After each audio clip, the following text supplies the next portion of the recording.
Fala galera do Culture in Pictures, eu sou o Dude Guimarães e eu estou hoje com duas pessoas incríveis e que estão aí para revolucionar o cinema brasileiro, que estão trazendo To Die For, o primeiro filme filmado em IMAX, feito por brasileiros. Eu estou aqui com o Salomão Abdala, meu querido, meu parceiro, e André. Muito obrigado, eles estão me recebendo aqui nesse estúdio maravilhoso, o galpão deles, e estamos aqui com o carro do filme, olha só. Muito obrigado por dar seu tempo aqui para ficar com a gente. Meu Deus, eu que agradeço pelo tempo de vocês e eu estou muito feliz. Já assisti o filme faz um tempo, com vocês inclusive, numa sessão muito exclusiva. E a primeira coisa que eu queria já para tirar de letra aqui é... O filme é um documentário ou uma ficção? É uma boa discussão, hein? É a primeira discussão da melhor. Boa pergunta, já começou quente. Por especificação, ele é um documentário. Mas nós não queríamos fazer ele um documentário. Então ele é editado e ele é criado de todas as maneiras, tentando se livrar das coisas que tornam ele um documentário. É porque eu acho que a melhor resposta é falar... Cara, To Die For é uma experiência única que você vai ter nos cinemas. Porque nós somos apaixonados com filme, nós queremos fazer um filme. Então o objetivo não era fazer um documentário, isso é fato. É por isso que o filme nosso não tem entrevistas. Nós queremos trazer para a audiência uma experiência autêntica e que ela nunca teve num cinema, sentiu que ia ser um piloto andando nesse carro a mais de 350 km por hora. Gênero não ia aprender nada, porque como a gente não tinha milhões infinitos e dinheiro de estúdio, porque um filme que tem Fórmula 1 é 250 milhões de dólares, a gente tinha que financiar o filme do nosso próprio bolso, a gente usou de tudo que tinha na nossa artimanha para fazer ele o mais legal possível. Então, era impossível fechar um circuito, era impossível pagar um carro para correr e ter todo o custo que o gênero de carro, de um filme de corrida, é um dos mais caros para fazer. Então, a gente foi num approach diferente. Filmar uma corrida real, que estava acontecendo para valer, mas da maneira mais cinematográfica possível, para depois editar como um longa. Então, desde o começo, o desafio do gênero foi uma coisa que a gente quis quebrar um pouco. Por que define documentário? O que define filme? Cara, os dois você quer ter uma experiência e sentir uma coisa nova, não é? Existe muito essa discussão, né, do que já meio que pré-definido que documentário é isso, pelos pré-requisitos e tal. E não necessariamente o documentário precisa ser uma verdade, né? O Eduardo Coutinho, que é um dos maiores documentaristas do Brasil ou do mundo, fala isso. Então acho que a gente não precisa seguir nessa linha. Eu acho muito interessante porque vocês filmaram uma corrida de 24 horas com uma equipe de 8 pessoas. 8 pessoas. 8 pessoas. Isso foi geralmente 8 pessoas para uma câmera, né? Eu acho que a gente escolheu se expor de uma maneira muito vulnerável. É uma coisa que a gente estava até conversando antes. Eu falei pro Dude, cara, que diretor que você conhece que toparia ir fazer um filme? Vou fazer um filme. E você tem 8 pessoas na sua equipe, menos de $1 milhão na budget, e você só tem 2 dias para gravar ele. Então quando eu recebo a pergunta, por que o filme não é mais longo? Eu falo, não tem como ser mais longo. A gente teve 2 dias para gravar, não foi 40 dias. Eu queria ter 40 dias, eu queria ter Le Mans só para mim, para eu fechar a pista e fazer daquele jeito. Mas nós usamos do que a gente tinha disponível nas nossas cartas ali para criar o To Die For. E vocês assumiram muitos dos papéis, né? Então o André, ele também é o montador do filme, o Salomão também é o diretor de fotografia do filme. Então vocês dividiam muito também essas tarefas. Na parte de, pensando aqui na parte de criação do filme, da ideia, de como surgiu, como é que vocês separam muito também essas tarefas? Vocês já sabem, vocês já têm meio pré-definido o que cada um vai fazer ou vocês meio que vão entendendo ao longo do processo que cada um é melhor em... Cara, é que assim, conheço esse cara há 27 anos, desde o segundo que eu nasci, porque ele já estava lá no mundo, né? Ele falou, vem pra cá, irmão. E aí, desde o começo, quando a gente, assim, nós sempre fomos muito amigos e muito próximos. Então, tudo que a gente fazia junto. A gente começou a andar de bike, a gente começou a andar de bike junto. A gente começou a andar de moto, a gente começou a andar de moto junto. E aí a paixão por filme também foi uma coisa colaborativa, que a gente se descobriu nisso juntos. Assistindo Inception. Assistindo Inception 6 a primeira vezes vez. seguidas. No primeiro final de semana. Foi nisso que a gente falou, isso é muito massa, a gente... Juntos, né? Vocês tinham o quê? Você tinha 12 anos, ele tinha... Não em Inception isso, mas antes. Eu acho que a gente começou a fazer vídeo ali quando eu tinha talvez uns 12, uns 14, mais ou menos isso. Mas a paixão pelo cinema a gente descobriu foi com Inception, foi quando e eu não 2010, lembro, né? Eu não lembro se foi em 2010, porque eu não sei se a gente assistiu, eu lembro que a gente assistiu no DVD. Tá. E no Brasil, nessa época, as coisas não passavam na mesma época, o DVD demorava a vir, então eu acho que tem... 2011. Provavelmente. E a gente viu uma vez e a gente ficou apaixonado com aquilo e a gente ficou, cara, a gente viu 6 vezes no final de semana. E toda vez que eu fiquei, cara, que filme, como que o filme te move, sabe? E isso uniu vocês também, né? O cinema uniu vocês. Uniu muito. E aí, assim, no começo, quando a gente começou, aí a gente começou a fazer vídeos. Ali mais ou menos uns 16, 14 anos provavelmente começou mesmo. A gente ainda não tinha dinheiro. Antes da GoPro, a gente queria muito ter uma GoPro, não tinha dinheiro para ter uma GoPro. Aí a gente tinha um dinheiro que a gente tinha juntado lavando o carro na loja do meu pai. E aí a gente comprou um iPod Touch daquele que era bem antigão. Com câmera, logo quando lançou a primeira geração do Touch. E aí eu lembro que a gente, ia andar de bike, amarrava com silver tape na testa, tipo, pra filmar o POV, porque... Ficava horrível, cara. Ficava horrível, porque a GoPro a gente não tinha na época. Aí a gente ganhou a GoPro no sorteio, isso foi em 2013. Aí nesse momento que a gente, desbloqueou isso, que infinitas possibilidades agora de fazer vídeos, foi muito claro quando o Salomão virou pra mim e falou, tipo, velho, esse é o software de edição. Na época era o Movie Maker, que vinha junto com o Windows, né? Falou, YouTube, aprende tudo e você tá vindo trabalhar. Acho que a gente já, depois da escola, a gente sempre ia trabalhar na loja de carro dos meus pais. E aí o Salomão, acho que na época já era vendedor, alguma coisa. Eu tinha uns 17 anos, né? Aí o Salomão, velho, esse é o aplicativo, começa a ver, e do Movie Maker, Sony Vegas, Premiere, cansei de sofrer na vida, DaVinci, Avid, horrível, DaVinci Resolve, não vou entrar aqui, é que eu gosto que nesse canal aqui vai ter gente que vai criticar muito nisso que eu acabei de falar. Isso, então deixa todo mundo Você não sabe nada xingar. De cinema, Exato. Todos os filmes são feitos em Avid, é verdade. O Avid é o melhor, mas você precisa de uma equipe. Tava na O2, conversando com eles alguns meses atrás, eu tava conversando com o chefe de pós, ele, velho, você fez no DaVinci? DaVinci é um programa, o Resolve, mesmo sendo estúdio, que é pago, é um programa de iniciante, intermediário. O Avid, que é o standard da indústria. Assim, se você tem quantos assistentes você tem de pós? Não tem esse. Exato. Eu não tenho. Porque para você montar é um tempo e ele é tipo um bloco. Que você vai, tipo, colocando cada coisa, é tudo muito arcaico. E o Resolve veio para mudar isso, e você consegue fazer coisas muito mais rápido, enfim. Para quem gosta de Machado de Assis, essa pergunta foi respondida lá Memórias Póstumas de Brás Cubas. Voltando para trilha do quando vocês definiram quem faz o quê. E a gente tem todo o tempo do mundo aqui. Foi nesse momento que a gente se dividiu de eu cuidar mais da pós-produção, isso muito novo, e o Sá da produção. Porque a gente desde muito novo a gente sabia disso. Tipo, a minha qualidade é diferente da dele, os defeitos dele é diferente dos que eu tenho. E se a gente se unisse, a gente virava um super-humano que, tipo, era bom na edição, era bom na filmagem. Se juntaram as forças e entenderam. E tirou o ego de lado, porque nessas horas a gente sabe que é pelo prol do que nós dois acreditamos. Nós dois, escrever, a gente escreve tudo junto. Dirigir, quando a gente está dirigindo, nós dirigimos tudo junto, só que o Salomão tem a voz final na produção. Tá. Então perfeito. Eu tenho que, porque ele entende muito mais de equipamento, entende mais das coisas, ele toca o set melhor. Então eu estou junto com ele, parece aquela. Rola muito embate? Vozinha. Rola muito embate, Rod?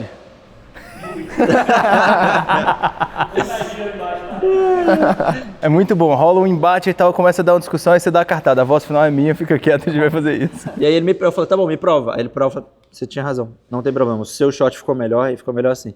Nós temos muito isso de reconhecer quando você tá errado, então tipo, tem vários momentos que às vezes eu penso uma coisa, o Deco pensa outra, e aí a gente deixa um fazer, a gente olha, e aí deixa o outro fazer, a gente fala, não, realmente o que você pensou foi muito melhor, não tem ego no negócio. Eu acho que é muito verdade isso, nós somos, cara, a gente cresceu dentro do meio de corrida, em casa nunca passou futebol, foi Fórmula 1, motocross, em 5 anos a gente estava em cima de uma moto, a gente sempre gostou de competir também. Então nós temos muito a mentalidade de como piloto até, e como competidor. Inclusive no nosso trabalho, em direção, eu quero ser o melhor no que eu faço, eu quero me dedicar ao máximo e tudo que eu posso enquanto eu respiro para ser o melhor no que eu faço e ponto. E para qualquer piloto, mesmas coisas que o Felipe na corrida que a gente mostra isso, a única coisa que satisfaz ele é o primeiro lugar, o segundo é uma bosta. Então é a mesma coisa para tudo que a gente olha. Por que o filme tinha que ser IMAX? Mano, tem que ser IMAX. O que é o melhor? É IMAX. Então eu quero dar para nossa audiência a melhor experiência possível. Vai ser as melhores câmeras, vai ser tipo tudo que a gente pode para fazer. Eu acho que o que o André tá falando é bem interessante, porque realmente nós temos uma visão muito esportiva do nosso trabalho. Muito esportiva, porque a gente cresceu vendo atletas competirem. Então, realmente, é uma coisa que quando a gente quis fazer o nosso primeiro filme, a gente olhou para isso e falou, os caras que nós, na nossa opinião, consideramos os melhores, estão trabalhando neste formato, que é o formato IMAX. Então eu quero me desafiar no mesmo formato deles para eu me medir com eles, que eu sei que eles são muito melhores que a gente, mas eu quero um dia ser muito melhor que eles. Então, como que a gente começa essa briga? A gente começa essa briga no treino, a gente começa essa briga tipo, beleza, a gente teve a nossa chance na Fórmula 1, deixa eu ver qual é a minha diferença pro Verstappen, entendeu? Então é meio que como a gente... A competitividade já começa na primeira página do roteiro. Eu queria muito entender, porque assim, a gente tá falando de um... Vou chamar aqui que a gente ficou na discussão, mas de um documentário sobre as 24 horas do Felipe, do piloto, em Le Mans. E uma corrida que você não sabe o desfecho, você não sabe o que vai acontecer, qualquer momento pode acontecer qualquer coisa. Como é que foi? Porque nesse caso tem roteiro, mas não tem, né? Tem um pouco de seguir, de pedir pro Felipe o que você quer escutar dele durante os momentos em que ele não tá pilotando, mas o desfecho e a narrativa do filme a gente não tem um roteiro, né, basicamente. Como é que vocês conseguiram se adaptar a cada momento que acontecia alguma coisa diferente do que vocês estavam pensando naquela corrida? Porque você só tem um tempo muito... Eu não queria até dar spoiler aqui do filme, eu não vou dar spoiler, mas, né? Todos os dramas que acontecem durante... Eu acho que é muito boa a pergunta do Dude, porque assim, existe uma influência que a gente nem fala tanto e ela é uma das mais influentes no nosso estilo, que é o Terry Malick. E o Terry, ele tem uma coisa... Alguns filmes funcionam, outros não. Mas, assim, o Terry, ele é ultra sensível. Então, ele é um cara que, se você... Tem jeito errado de ler essa história, sabe? Tem um jeito errado de falar, ele tem... Qual filme você déficit pensa? de atenção, entendeu? Mas não é. Ele é... um filme que o meu filme preferido do Terry, sem dúvidas, é Tree of Life. Tá. E eu acho que é o 2001 da nossa geração. E eu acho um filme, assim, masterpiece total, brilhante total. E é um filme sensível. E é um filme que você consegue ver o trabalho de câmera. O Terry, ele tá filmando a realidade. Ele tá deixando esses atores viverem esse momento. Ele tá deixando esses atores externarem esse roteiro. E ele tá filmando o que ele sente que tem história. Então, muitas vezes, você vê a câmera do Terry, tipo, se olhar para um pássaro. Andando sozinho. Isso.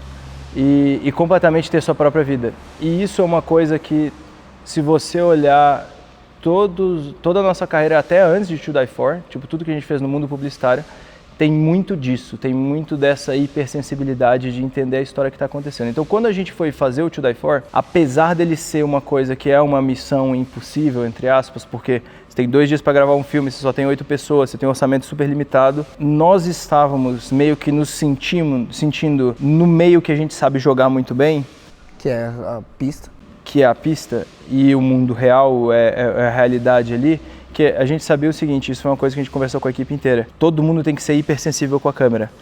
A gente não consegue dirigir o que está acontecendo, você não consegue virar... Em nenhum momento no filme a gente falou pro Felipe. Em nenhum momento a gente parou a câmera, cortou e falou, Felipe, vai lá e briga com tal pessoa, ou fala tal coisa. Não, isso é o que está acontecendo.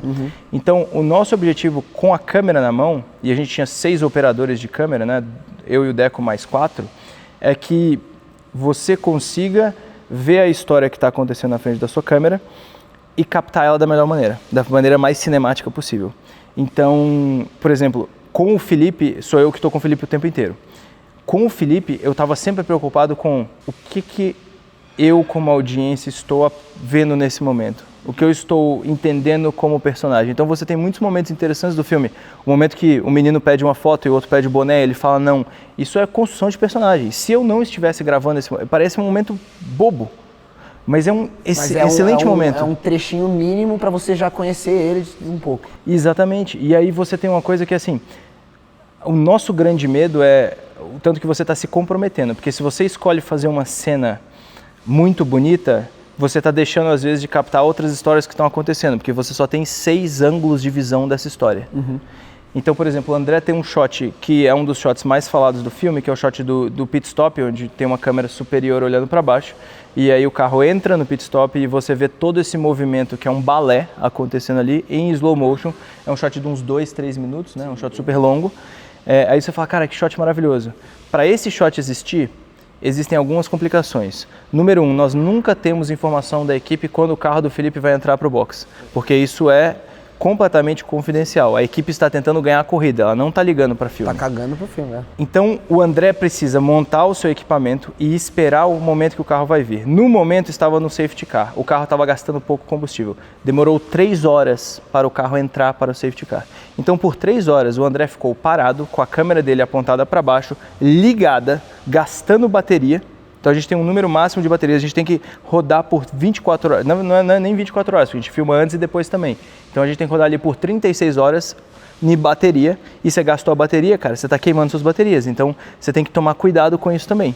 Então a câmera do André está ligada por 3 horas, esperando o carro dele apontar no box. Então o André fez uma escolha, muito boa inclusive, de parar 3 horas e não captar nenhuma história e captar apenas esse shot. Você está escolhendo uma coisa que, tipo, você está olhando as opções e você está falando assim, será que vale a pena fazer isso? Será que vale a pena eu ir para tal trecho da pista onde eu vou ter a imagem mais linda do planeta no meio das árvores, mas se qualquer coisa acontecer eu não tenho mais nada de história perto do box? Então a gente teve que ter muito essa sensibilidade e esse jogo de sorte, assim, de tipo, vou na opção A, B ou C, sabe? Vocês sentiam muito em algum momento que vocês estavam atrapalhando o pessoal lá? Porque eu imagino assim, os caras lá estão ali pra ganhar, estão cagando pro teu filme, né? Exatamente. E vocês estão, tipo, ali no meio, com uma câmera, filmando todo mundo, tipo, os caras não estavam meio apreensivos, assim, porque eu, às vezes, fico meio desconfortável, às vezes, quando eu tô numa situação dessa. Vocês sentiram, tipo, fudeu, será que eu faço isso pra melhorar meu filme ou deixa quieto, senão eu vou atrapalhar eles? Cara, essa pergunta, inclusive, responde a questão das 8 pessoas. Era uma limitação que a Porsche nos deu, que a gente só podia ter 8 pessoas dentro do box. Entendi. Exatamente, eles estavam cagando pro filme. Eles foram muito legais, vou até corrigir isso que eu tô falando. A Porsche foi absurdamente... Não, pode deixar, porque é sincero isso. A Porsche foi muito legal como marca global a liberar algo imprecedente, que é o direito de imagem da marca e criativo total para a gente fazer o que a gente quisesse. Ponto, isso foi incrível. Mas fato, estavam cagando pro filme. A equipe, a galera, os mecânicos cagando pro filme, que eles querem ganhar a corrida. Lógico. Pelo fato de nós termos construído nossa carreira filmando Honda Racing e corridas, nós começamos fazendo vídeo de evento. E a gente fez por muitos anos vídeo de evento. De tudo quanto é tipo de corrida. Então a gente sabe se portar dentro do box. E nossa equipe, a gente levou todo mundo aqui do Brasil, que é treinado para isso. Do Abdala Brothers, treinada para isso. Então todo mundo sabe ser ninja. Ninguém vai estar, tipo, moscando atrás de um pneu. Quando o carro parou, o cara vai vir e te derrubar e te atravessar para pegar o Isso acontece mesmo. Então, assim, você tem que ser muito esperto dentro da garagem para poder ficar ali junto. E outra coisa... Acho que o Felipe fez o melhor elogio do mundo, porque perguntaram isso lá nos Estados Unidos. Fizeram um Q&A e aí perguntaram pro Felipe, você sentiu que em algum momento eles atrapalharam a corrida ou a sua performance? E aí o Felipe respondeu, eu nem vi eles lá. Então, eu fiquei muito feliz, que eu falei, esse é o maior elogio que o Felipe, como piloto, poderia ter feito, que é assim... Eu não fiz coisa para a câmera, eu não liguei para vocês e não sei como, mas tem um filme que mostra exatamente o que eu passei. E era esse o nossa tentativa, era um fly on the wall ali, mosquinha na parede. Animal. E aí eu senti um pouquinho, eu não sou um cara que venho da corrida, não sou um entusiasta de carro, me interesso muito por histórias, e essa é uma história que eu super me interessei para querer ver o filme, por vocês e tudo mais, mas a atmosfera de carro, corrida, é uma coisa que não me pega. E eu, quando eu fui assistir o filme, em determinados momentos eu senti que eu ficava um pouco perdido ali na coisa que estava acontecendo, depois eu te perguntei, e você falou, eu fiz um filme para as pessoas que já estão inseridas nesse universo. Por quê? Fazendo esse filme, eu acho que eu e o Deco, a gente teve um momento de sentar e falar, tira eu como filmmaker e me coloca agora como cinéfilo, como moviegoer, a pessoa que vai no cinema. Então, o nosso lado CIP da vida. Uhum. Tipo, quero assistir um filme, quero ver como audiência esse filme. Eu não curto muito os filmes que gastam muito tempo fazendo exposition, que gasta muito tempo te explicando a mecânica complicada do que está acontecendo. E eu gosto de filmes que tratam a audiência como inteligentes. Sinceramente, eu acho o conceito do nosso filme muito simples. Tem um piloto, esse piloto quer ganhar a corrida mais importante da vida dele. Para ganhar, ele precisa terminar na frente de todo mundo. É um conceito muito simples. Se você não entende nada de corrida, é simples entender. Felipe está em primeiro, bom. Felipe não está em primeiro, ruim. Porque ele quer ganhar. Então, se a gente não gasta tempo explicando os detalhezinhos, as pequenas nuances de corrida, esse filme para a audiência, você não para nenhum tempo para falar, e agora ele vai me ensinar o filme de novo, tipo, ele vai me ensinar que o que está acontecendo é complicado e não sei o quê. Eu gosto muito de filmes que muitas vezes que eu terminei de assistir ele, eu parei, eu vi um vídeo essay gigantesco no YouTube explicando um conceito mega complicado. Por exemplo, Whiplash, nenhum momento me explicou o que é estar no tempo ou não. E eu não sei se o personagem do Miles Teller estava dragging ou rushing. Quando ele apanha na cara dele... na cara por um motivo que pra mim ele tá Are you tocando dragging lindo. or rushing? Eu não tenho a mínima ideia. O Damien Chazelle podia ter parado o filme e explicar e criar uma história, um storyline ali para explicar que o personagem do Miles Teller, ele tava rushing. Sim. Mas ele não perde tempo com isso. Ele entende que a audiência é o seguinte, cara, ele errou e ele apanhou por causa que ele errou. E eu adoro isso, eu acho isso muito legal. E aí depois eu fui ver vídeo essays sobre o Whiplash e aí eu percebi coisas muito interessantes, como o Fletcher, o professor, ele é tão foda que ele tá no tempo o tempo inteiro. Então a cabeça dele tá no tempo certo da música. E quando você vê o Miles Teller bater na bateria, você consegue ver que ele tá dragging ou rushing pela cabeça dele. Então ele está no tempo, ele está no tuk, tuk, tuk, tuk, que é o 4x4, eu não sei como funciona isso, eu não sou músico, eu não entendo de jazz, eu não entendo de bateria, e eu adoro aquele filme. Porque é um filme simples, é o seguinte, o garoto quer ser o melhor do mundo, e ele tá tentando muito. E ele tem um professor que, tipo, tá ajudando ele a chegar lá, mas de certas maneiras também atrapalha. Então, eu acho que nós, como audiência, né, Deco, a gente pensou muito o seguinte, eu quero fazer um filme que, pro fã hardcore de corrida, ele vai ver muitas nuances, ele vai ver discussões, ele vai entender coisas que ninguém mais vai entender. E para quem não liga para corrida, ele não vai achar chato de ter que ficar explicando aquele negócio de corrida. Você não precisa ligar, você não precisa entender para saber. O principal que é a motivação do personagem. Os extras, que sim, vai faltar um gap na cabeça da pessoa de beleza, mas tem mais de uma pessoa pilotando o carro, porque isso não é normal. É o tipo de coisa que a gente assumiu como compromisso de falar. Isso são as coisas que vai te gerar curiosidade pro filme, você pode ver depois. E depois, quando você assistir o filme novo, você vai entender mais. A gente gosta muito de filme que você vê mais de uma vez, e a terceira e a quarta, e você descobre várias nuances. Então, pô, sabe, The Abyss do Jim Cameron. Não entendo nada de mergulho. Aí depois você vê o filme, você entende o filme. Aí depois você vê o filme entendendo um pouco mais de mergulho, aí você começa a entender o tempo que ele tinha que ficar, e etc. É muito legal. Eu falei que eu não sou um cara que veio da corrida, e tem cenas maravilhosas do filme, especificamente as cenas de corrida, que eu acho que são de tirar o fôlego, tirar o queixo, que eu acho que ainda vindo depois de Fórmula 1 fez um contraste aí de uma coisa bem legal. Mas... Só de você comparar e colocar na mesma sentença tá tudo maravilhoso, porque o dinheiro que eles tinham do filme comparado é um pouquinho diferente só. O que eles gastaram no catering do filme era o que a gente tinha pra nossa produção toda. O catering do Brad Pitt. O catering do Brad Pitt. Eu acho que só o aluguel de van pro camarim do Brad Pitt foi o preço. Só que tem algumas imagens que ficaram muito comigo. A cena noturna, que acho que tá todo mundo falando, que é... Acho que foi você que pensou nessa imagem, não foi isso? Qual? Que tem a luz vermelha. Você tá parada, foi você? Que, porra, aquela cena é lindíssima, vendo no IMAX é lindíssima. Mas a cena que mais mexeu comigo no filme foi a cena da missa. Aí foi o André. Aí foi. Mas aí entra o ponto que você tá falando. Você vai continuar agora, desculpa te cortar, mas é o tipo de coisa que a gente preparou. A gente sabia que Le Mans tinha essas coisas que são, cara, são tão absurdas que não existe nenhuma outra corrida. Por exemplo, a corrida dura 24 horas, ou seja, vai pra noite. Só que diferente de corrida, que nem Fórmula 1, tem corrida à noite. Mas ela é inteira iluminada, que nem isso aqui, é dia. Le Mans não, é farol, cara. No meio das árvores. Então é o tipo de coisa que a gente planejou e falou, não, beleza, a gente precisa de um câmera ali pra captar esse momento nessa hora. Não, essa cena ficou lindíssima. E a cena do padre me chamou muito a atenção, primeiro por imaginar que tem isso no lado de uma corrida acontecendo. Eu acho que as pessoas que conhecem corrida já sabiam que isso acontece. Mas de como você enquadrou aquilo. É muito lindo mesmo. Toda aquela semiótica da galera rezando enquanto os caras ali estão se matando ali atrás sem saber o que vai acontecer. E aí depois acontece, né? O nosso fim do filme. Spoiler alert. Mas sabe o que é muito louco? Porque assim, é uma mistura de duas coisas. Eu vou falar primeiro da parte sensível. Cara, eu estava absolutamente tocado naquele momento, pelo que estava acontecendo.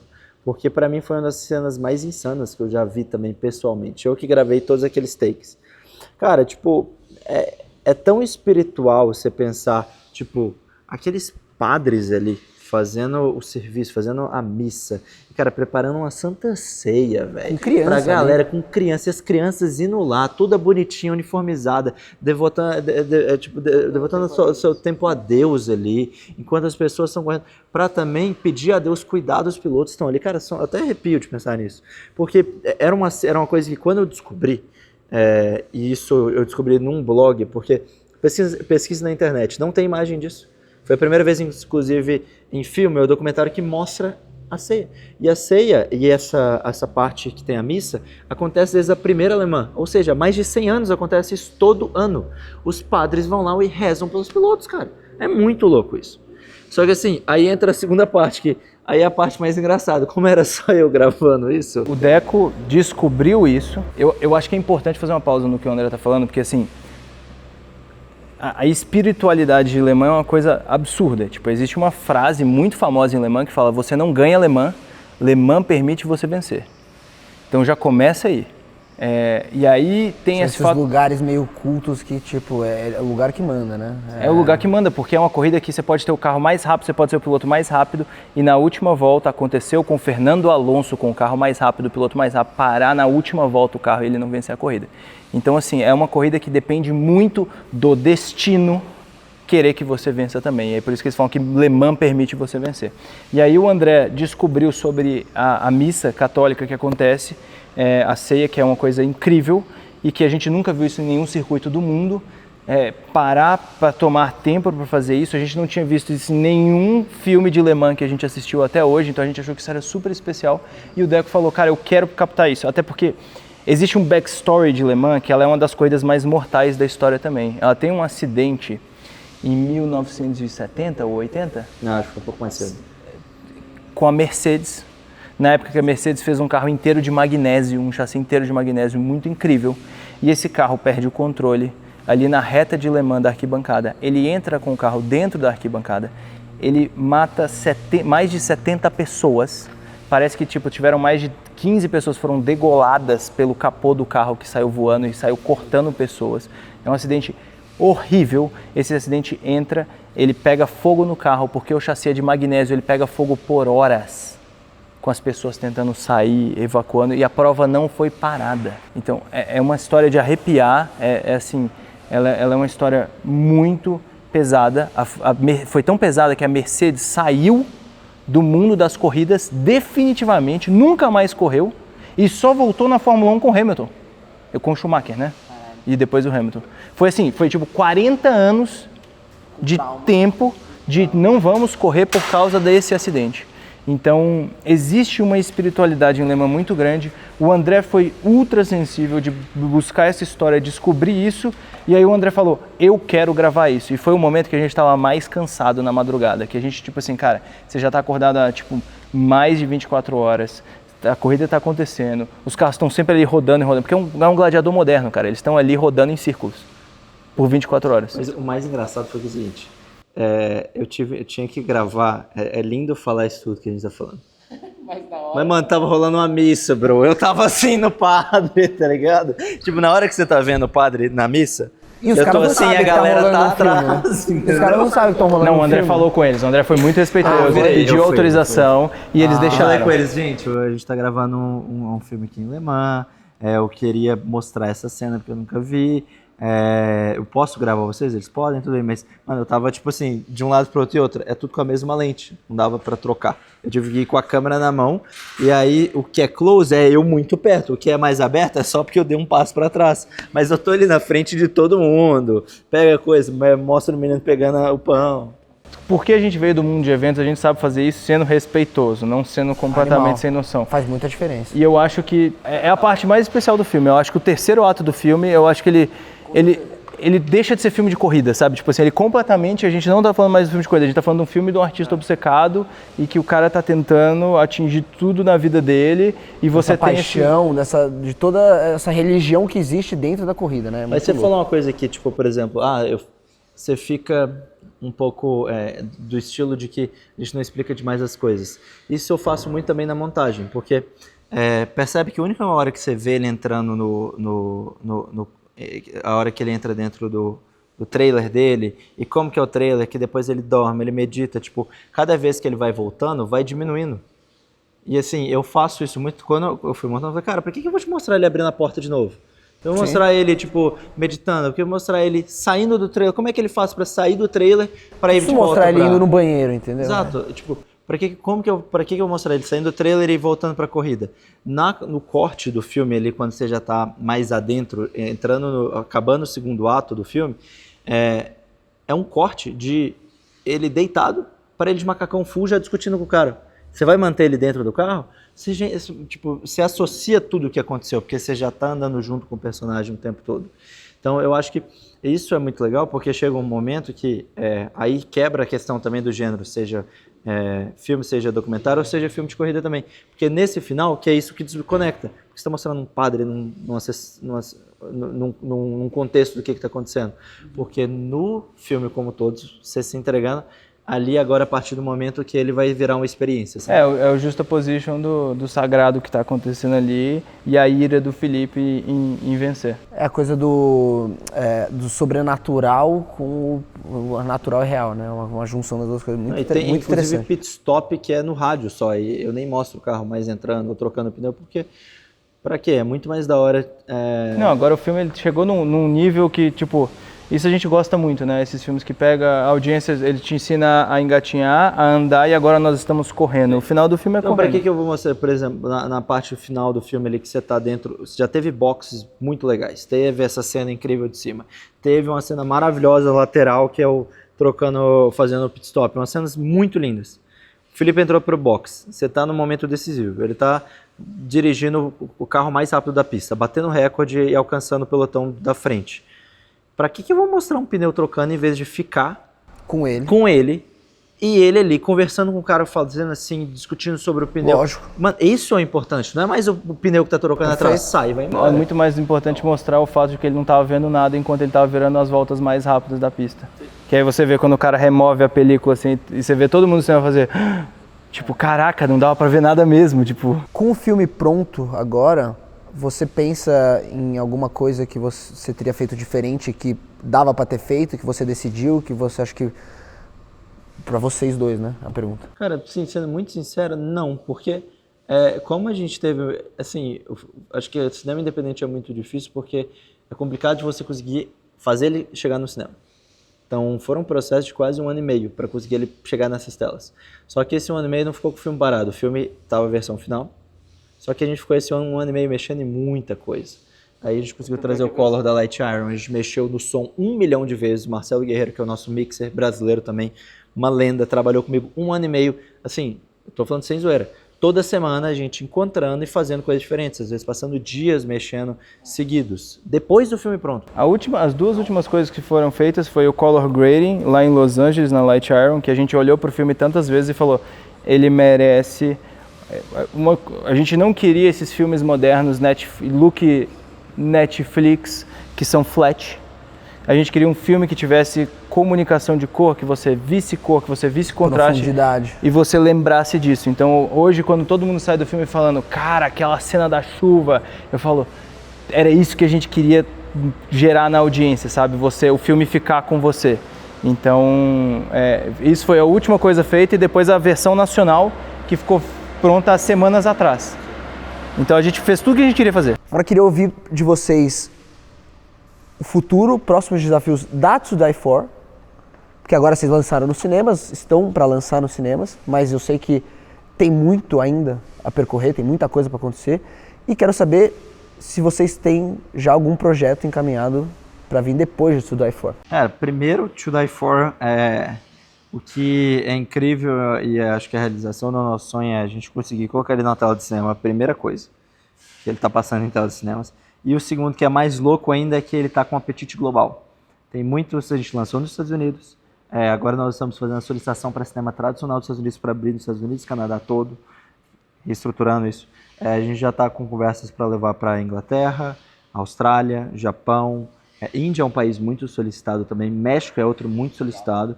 Então a gente quer usar, e eu falando plano global, e poder levar o filme, porque ele funciona em todas as audiências. Isso é muito legal. Então a gente poder levar ele para todos os países. E aqui no Brasil, a gente crescer o máximo possível.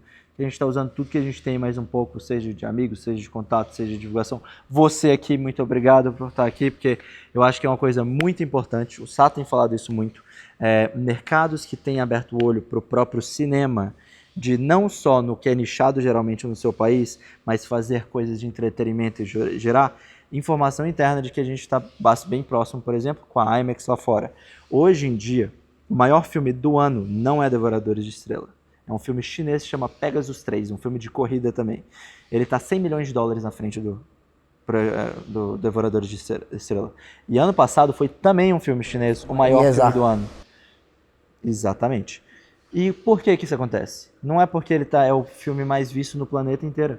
O público da China entendeu que se a gente consome o suficiente, a gente gera cultura, a gente gera emprego, a gente faz que o que os gringos notem, a gente permita a gente fazer as nossas histórias próprias, que só a gente vai querer ver, ou às vezes só a gente vai querer ver também. Índia é um país que está fazendo isso muito, né? Ela também está tendo essa chancela de Hollywood, então a IMAX está permitindo eles fazerem o primeiro filme filmado para a IMAX em película, está construindo vários cinemas 1:43, então isso não existia tela 1:43 na China, e agora eles estão fazendo esse formato que é o formato mais especial do IMAX, e porque o país está se reconhecendo como nação e falando, estamos criando algo do nosso mercado e o nosso mercado está se alimentando disso.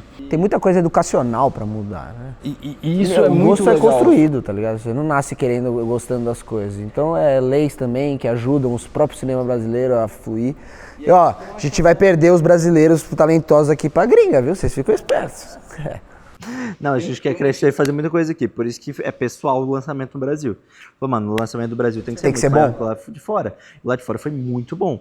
E porque assim, cara, é o nosso país, é daqui que a gente veio, é daqui que a gente está. Foi por isso que a gente fez uma versão especial para o Brasil, né? O mundo inteiro tem uma versão de To Die For e o Brasil tem uma segunda versão de To Die For, é o único que tem a versão nacional de To Die For. Então, apesar da gente acreditar no cinema como linguagem universal e a gente querer fazer um filme que todas as nações vão se identificar e gostar, e foi muito legal testar ele nos Estados Unidos por causa disso, porque a gente viu o americano realmente gostar de um filme de corrida brasileiro, o que a gente estava muito ansioso para ver o que ia acontecer, porque existem muitas críticas, né? A gente viu gente falando, pô, brasileiro fazendo filme de corrida na França, que isso? Que porra é essa, né? Basicamente isso que eles estavam falando.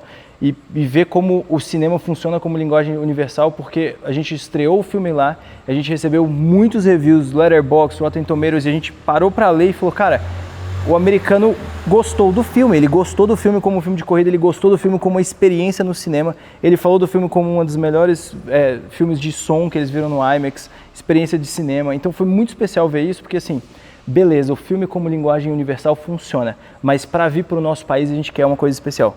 A gente quer trazer uma coisa especial, a gente fez a versão, reescreveu ele, trouxe o Reginaldo Leme para ser o nosso comentarista junto com o Thiago Mendonça, para a gente trazer outras coisas que o brasileiro vai apreciar mais, que o mundo inteiro nem entende. Para quê? Para a gente ter a nossa versão brasileira dele, que é muito especial.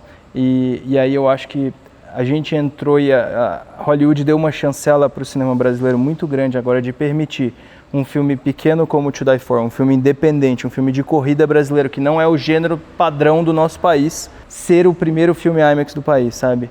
E eu acho que se nós, como brasileiros, entendemos o poder que a gente tem, igual a China entendeu, igual a Índia entendeu, a gente fica imparável, sabe? Porque, tipo, aí eles têm que respeitar muito, entendeu? Porque eles abrem a oportunidade e veem essa entrega e falam, cara, é isso, a gente tem que continuar abrindo essa porta. Então, é uma coisa que muita gente perguntou, né? Vocês acham que vocês abriram alguma porta na IMAX? Eu falei, eu tenho certeza, porque eles estavam aqui no Brasil agora, conversando com todos os grandes estúdios para definir qual vai ser o segundo. Então, sem dúvidas, você ir lá e bater na porta e abrir uma porta que ninguém queria abrir, agora abre porta para o segundo, para o terceiro, para o quarto. E eu acho que nós, como cinema brasileiro, a gente não tem nada para perder em mostrar para eles que, cara, nós temos muita qualidade também, entendeu? A gente consegue fazer isso, a gente consegue entregar isso e a gente quer fazer isso no nosso cinema nacional, sem dúvidas. Próxima parada, ficção? Ficção, sem dúvidas. É o nosso grande, é onde a gente quer trabalhar, é o meio que a gente quer. Eu acho que se você assistir To Die For, sabendo disso, fica muito claro que tipo, o que a gente quer fazer é ficção. E é o nosso próximo projeto, sem dúvidas. A gente está trabalhando. Tem a limitação que a gente falou que foi o problema do filme. Você tem um segundo take, você pode, com base na realidade, inventar uma coisa e dar uma pimentadinha. Então, Você pode ter mais de 2 dias de gravação. Você pode ter mais de 2 dias de gravação. Então, Você pode ter mais de 8 pessoas na equipe. Então você pode trabalhar para fazer aquela história ser o mais perfeito possível. Animal. Vai deixar a galera ansiosa aí, se vocês não quiserem falar dar um mini spoiler. Né? tem um roteiro que tá Vocês estão escrevendo há alguma coisa. alguns anos, que era como objetivo o nosso segundo filme, mas também tem portas que estão se abrindo agora, então a gente está bem... acho que calma a gente nunca é, né? Mas em paz e ver o caminho certo para definir os próximos passos, porque é lá que a gente quer chegar. E aí eu queria, para encerrar aqui, que vocês pensassem em 4 filmes que vocês dois juntos, se vocês pensassem juntos, que ao mesmo tempo que eu acho que seriam filmes que vocês gostam, que serviram de inspiração para fazer o To Die For, e que ao mesmo tempo que se as pessoas assistissem, dá para ver alguma pitada deles no filme. Tree of Life, Blade Runner. Blade Runner, Apocalypse Now. Apocalypse Now e o quarto, deixa eu dar, que é Once Upon a Time in the West. Eu sou um grande fã de Sergio Leone, um grande fã de western também, e o final ele é um western. O final ele é a montagem, ele é completamente num pacing de western, e a trilha também é uma grande referência a Ennio Morricone. A trilha é um Ennio Morricone, é um western total, porque da mesma forma que num western você sempre tem aquele Mexican standoff no final, o que eu gosto muito de western é que ele é um tipo de gênero que não te garante que o bonzinho vai viver. Você chega no final, tem o cara do mal e tem o cara do bem, com a garotinha e toda aquela história linda. É 50-50 no último trecho do filme, que é os últimos 2 minutos que guarda para acabar o desfecho do filme. É 50-50 que esse cara pode morrer e esse cara acabar o filme e esse cara se deu bem, ou o vilão pode morrer. Então, isso eu acho incrível. O nosso filme tem isso. Então, eu quis montar de uma forma de que, da mesma forma que o piloto ele pode ganhar ou ele não pode ganhar, é esse sentimento que eu usei para construir. A referência de montagem é total de western. Nós estamos falando das referências não óbvias. Lógico. Tá? Porque, existe referência óbvia ali. Mas Eu quero ver quem vai caçar e encontrar as não óbvias. as não óbvias, porque existem coisas que são óbvias, que todo mundo fala, é isso, mas... Tree of Life vocês falaram aqui no vídeo, agora eu queria só... Blade Runner aonde? Eu não peguei. Eu vou deixar você descobrir. E quando você Mas é o descobrir... primeiro. Não, é o primeiro Os dois. segundo É os do dois. filme. É os dois. Para de falar. É os dois. Tá bom, É os beleza, dois. ok. Quando você vê, você vai falar, pô, eu devia ter visto antes. Tá, preciso ver a versão em português. Vai na estreia que você vai ver. Perfeito, eu vou assistir com certeza. Vocês não têm noção o cineminha que eles têm aqui, galera. É uma coisa de louco. E eu queria encerrar, agradecer aqui aos meninos pela entrevista e assistam To Die For nos cinemas. Vamos dar um máximo aí nas primeiras semanas para esse filme ficar ainda mais tempo. É isso que a gente precisa. E a gente, velho, depois eu quero ver logo o filme de ficção dele, gente. Então vamos ajudar aí, vai. Vamos embora. Obrigado, valeu.